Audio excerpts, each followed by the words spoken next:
राज्यातील छोट्या व्यावसायिकांना आर्थिक स्थैर्यासाठी राज्य शासनाकडून अनेक महामंडळाकडून आर्थिक मदत दिली जात असे.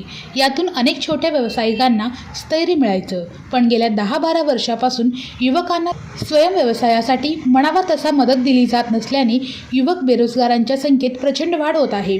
वैधानिक विकास महामंडळाचे अध्यक्ष असताना आपण छोट्या लघु उद्योगांना आर्थिक मदत केल्याने ते व्यवसायात स्थिरावले आहेत. राज्य सरकारकडून जातीनिहाय महामंडळ निर्माण करून अर्थव्यवस्था केली जात आहे. यामुळे आर्थिक विषमता नष्ट होईल असं वाटत नाही, असं मत वैधानिक विकास महामंडळाचे माजी अध्यक्ष तथा विधान परिषदेचे माजी आमदार उल्हास पवार यांनी केले.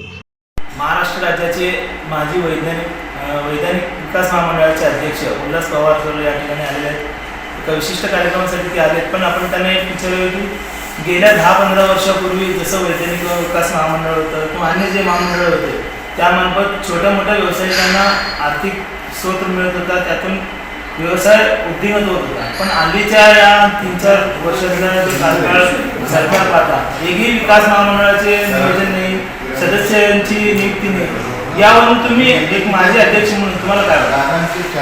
काय झालं की ही जी उदासीनता आहे, ही उदासीनता महाराष्ट्रातल्या अनेक शहरांच्यामध्ये, प्रामुख्याने पुणे, नागपूर, सोलापूर, मालेगाव, नाशिक, भिवंडी वगैरे वगैरे अनेक म्हणजे कोणतीही शहर त्या शहराचा एकूण आराखडा बघून त्यावेळेच्या राज्य सरकारने अनेक महामंडळांच्या माध्यमातून लघुउद्योग, अतिलघु उद्योग, ग्रामोद्योग अशा लहान लहान उद्योगांना आर्थिक आणि इतर सबळ आणि पाठबळ देऊन ते उद्योग उभे केले होते.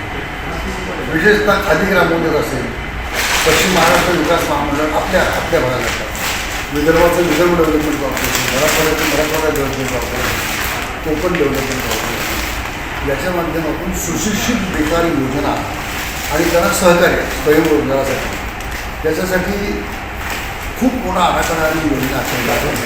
त्यामध्ये विशेषतः या राज्यामध्ये जो ए झोन आहे, बी झोन आहे, सी झोन आहे, डी झोन आहे, ज्याला आपण ग्रोथ सेंटर म्हणतो, तर त्या जिल्हा इंडस्ट्रीयल ऑफिसच्या माध्यमातून आणि हे डेव्हलपमेंट ऑफिस म्हणजे माझं महामंडळ, मी जवळजवळ 81 ते 90 10 वर्षाच्या महामंडळाचा अध्यक्ष होतो. आणि उत्तर महाराष्ट्र, पश्चिम महाराष्ट्र आणि मुंबईचा असा भाग हा माझ्या कक्षेमध्ये होता.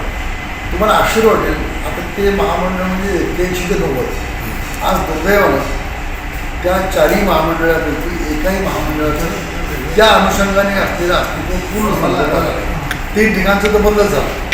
पुण्याचं फक्त विभागाचं नावाला चालू आहे. पण योजना काय होती?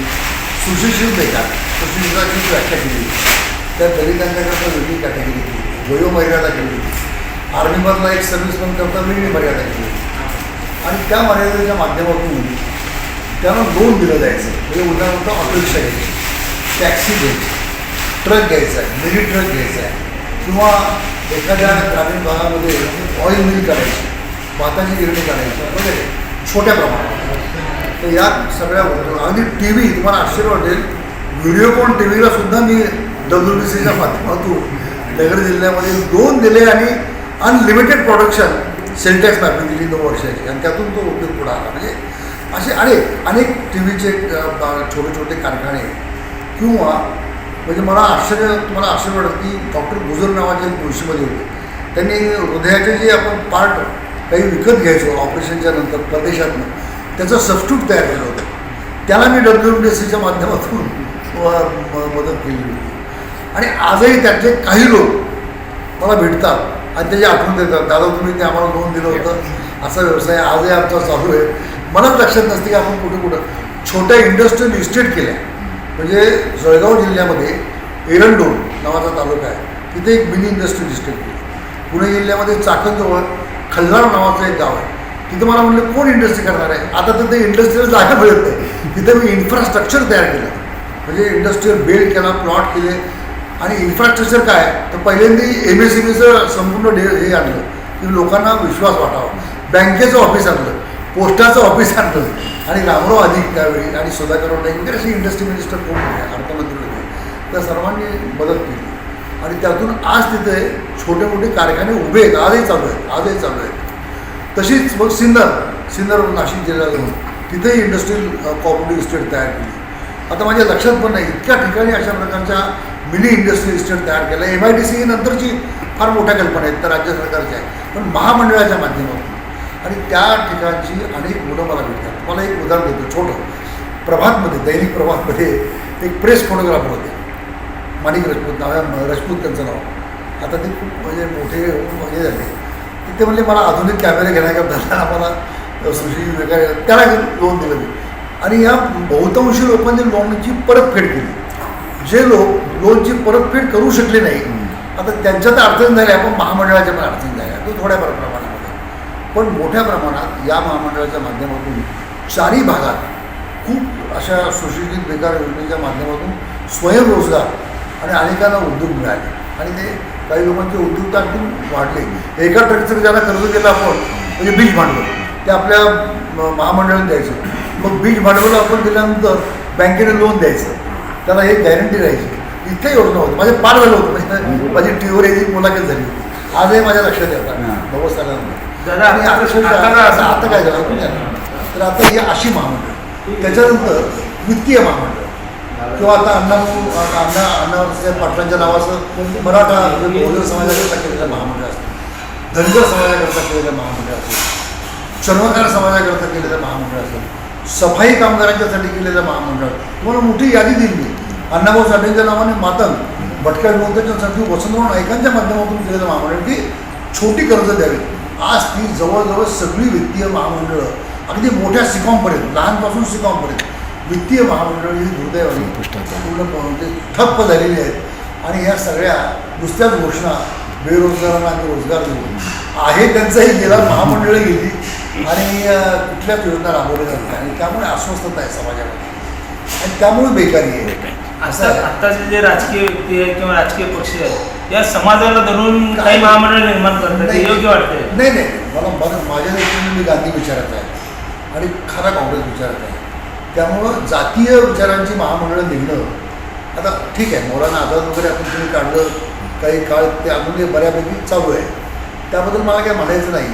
पण तरीसुद्धा मला असं वाटतं. मंगळवारी ते सोलापुरात माजी नगरसेवक शशिकांत कैंची यांच्या निवासस्थानी सदिच्छा भेट दिली होती. यावेळी जनदर्पण न्यूज चॅनलशी ते बोलत होते.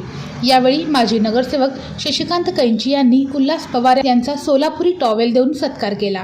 याप्रसंगी माजी महापौर जनार्दन कारंपुरी, जनदर्पण न्यूज चॅनलचे व्यंकटेश दोंता, बाळासाहेब पवार, राज शेंडगे, मारुती पवार यांच्यासह कैंची परिवारातील सदस्य उपस्थित होते. वेद ब्रह्मश्री याज्ञिकी पुरोहित रत्न ऋत्विज वैदिक शास्त्र संपन्न पुरस्कार विभूषित पंडित वेणुगोपाल श्रीनिवास जिल्हा पंतलू संचलित वेद श्रुती धार्मिक अनुष्ठान केंद्र. सर्व प्रकारचे धार्मिक कार्य शास्त्रशुद्धपणे पौरोहित्य करण्याकरिता आजच संपर्क साधा. मंत्र, तंत्र, यंत्रशास्त्र, दश महाविद्या, देवता, तंत्र देवता उपासना द्वारा सर्व संकटावर दैवी उपाय, राशी रत्न, नवग्रह उपासना, राशीनुसार देवी स्तोत्र, नक्षत्रावरून विशेष दैवी वृक्ष वनस्पती उपासना, बीज मंत्र, उद्धारक मंत्र, उपासक मंत्र द्वारा सर्व पीडा बाधांवर दैवी उपाय व मार्गदर्शन. रुद्राक्ष धारण पद्धती, विद्यार्थ्यांना विद्या, बुद्धी, मेधा, प्रज्ञा, कीर्ती, यश प्राप्तीसाठी सरस्वती आराधना व उपयुक्त मार्गदर्शन. अखंडित महालक्ष्मी कृपा, लक्ष्मी स्थिर प्राप्ती, व्यापार वृद्धी करिता अनुष्ठान पद्धती उपाय, वास्तु संख्या, ज्योतिष शास्त्र, मंत्र, ध्यान, उपासना, व्रत शास्त्र, अनुष्ठान शास्त्र, शुभकामना शास्त्र द्वारा मार्गदर्शन. गृह क्लेश, शत्रुपीडा, कलह निवारणार्थ विशेष उपासना, शरीर पीडा निवारणार्थ आरोग्य संपन्नतेसाठी आराधना, सर्व कार्यसिद्धी करिता मंत्र अनुष्ठान सेवा, विवाह, गृहारंभ, वास्तुशांती, भूमिपूजन, नवग्रह पूजन, जनन शांती, उदक शांती, ओम हवन, यज्ञयाग, जपानुष्ठान इत्यादी करण्यात येईल. वास्तु दोषावर विना तोडफोड दैवी मंत्र उपाय. पौरोहित्य क्षेत्रातील 5वी पिढी. संपर्क पंडित वेणुगोपाल श्रीनिवास जिल्हा पंतलू निवास 1859 दत्तनगर, श्री मार्कंडेय रुग्णालय मागे, new Pachhapeth, Solapur. Mobile number 9921 140 999.